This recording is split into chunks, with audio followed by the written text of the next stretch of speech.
Welcome to This Week in Duel Links, a new video series where hopefully every Friday I recap all the goings on in the Duel Links world that you might have missed out on or didn't even know that happened, including some community highlights.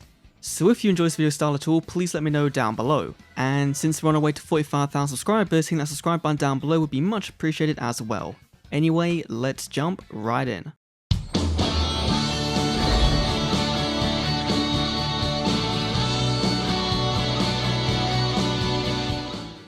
So the Turbo Duel GP event has ended and Primo is now roaming in Duel Links with another Turbo Duel event, so that's 3 in a row now. He brings with him 2 new reward cards, Labyrinth of Klein and Gen X Ally Volcanon to the game, which are decent for budget players but nothing overly amazing. And if you want to farm him, I've been using this Vampire Hunter farm deck from JTEX on duellinksmeta.com, so check the link down below to learn more about the deck. It's pretty straightforward and very quick to win. The Mission Research passive event is also live, adding daily ways to get gems, resources, and the brand new SR card Alchemic Magician, which can search out a spell card to help deal with your opponent's upcoming turn, so it's not a bad rank 4 to have, even if it is a bit hard to summon. A new update has also been released for the game, which is currently mandatory on PC but optional on mobile, which adds in the revised skill effects from the most recent ban list as well as changes the user interface for a more clean visual aesthetic. So if you want to play with the brand new Shooting Star Dragon skill or the new Cubic Seats buff, then be sure to update your game from the App Store. Otherwise, the update becomes mandatory on March 25th with the next game maintenance to add Duke Devlin's event to the game.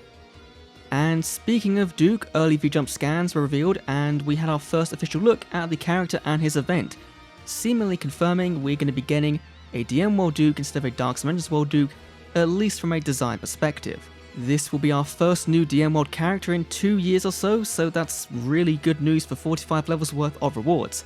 And unsurprisingly, his event is dice themed, with rewards being received based on the dice rolled, but we don't know much more than that about the event right now, so we have to wait a couple more days until we find out a little bit more. Now, I wanted to use the community highlight this week to show off a Reddit thread by the user Actual Arno that compiles financial data from iOS and Android devices to paint a picture of just how Duel Links is doing in both the long term and the short term, and whether the game is quote-unquote dying. Spoilers, it's not, it's well worth a read, and I'll leave a link to it down below in the sources. And finally, some good news and also bad news for fans of Duel Links in China. Yugimoto is finally roaming in Duel World, but is also unlockable if you defeat him 5 times, which is a lot easier than the unlock conditions we had for our event. He has a slightly different event rewards than the global version, swapping Union Attack for a Exodia Necros for some reason, but it's still a very cool addition to that version of the game.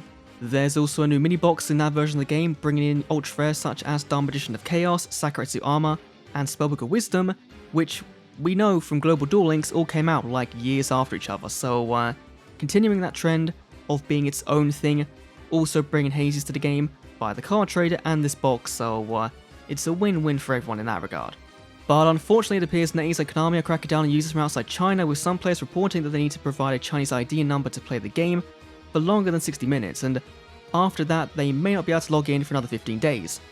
Yikes. So that's all that happened this week in Duel Links. Now I'm sure we can incorporate some tournament results into this, but for this first one I kind of want to just mainly focus on the core things that happened, and of course next week we've got a very big episode with probably Duke's event, box leaks, maybe upcoming updates, maybe some more things as well, so look forward to that one anyway. Thanks for watching, I'll see you all in the next Duel Links video, see you then.